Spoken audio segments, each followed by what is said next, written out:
Hello বন্ধুরা, কেমন আছো তোমরা সবাই? আশা করি সবাই ভালো আছো, আমিও ভালো আছি।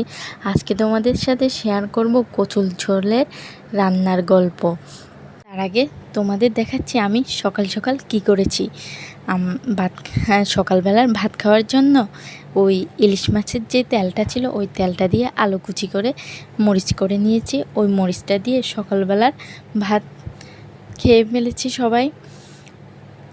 ওইটা দিয়ে সকালবেলাটা সেরে গেছে। এবার আমি দেখাচ্ছি এই আমার মেয়ের জন্য মাছের ডিমটা ভাজি করেছি, আর ওই কাঁকড়াগুলোকে আমি একটু লাল লাল করে ভেজে নিয়েছি। এটা খেতে মজা লাগে তাই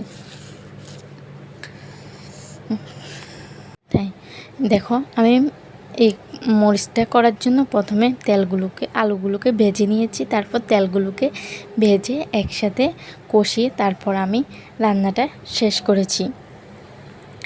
তারপর তোমাদেরকে আজকে শোনাবো বাঙালির হিন্দুদের কচুর ঝোলের রান্নার গল্প।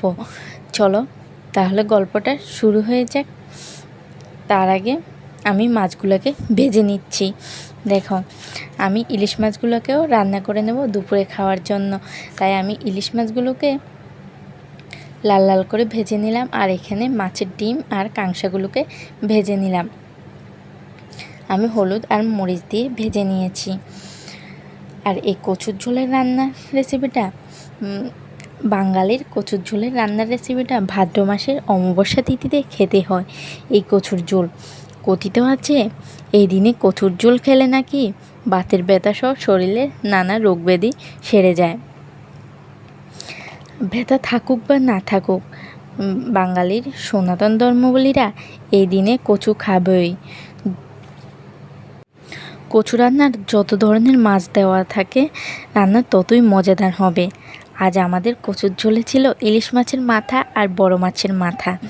অনেকে আবার এই কচুর ঝোলে চিংড়ি কাঁকড়া দেয়, যার জন্য রান্নাটাও স্বাদ হয়। যার যেই ধরনের সামর্থ্য আছে সে ওই ধরনের দিয়ে রান্না করে। তবে আমাদের মতো মধ্যবিত্তদের ইলিশ চিংড়ি কাঁকড়া অনেক দাম দিয়ে কিনতে হয় বলে অনেকেই কিনতে পারে না, তার জন্য কচুর ঝোলও রান্না করতে পারে না। আমাদের প্রথমে ভেবেছি এবার কচুর ঝোল রান্না করতে পারবো না, তারপরে ঈশ্বরেই ব্যবস্থা করে দিয়েছে সব। কোনো রকমে কয়েকটা ইলিশ কিনতে পেরেছি, ওই দিয়েই রান্না হলো কচুর ঝোল।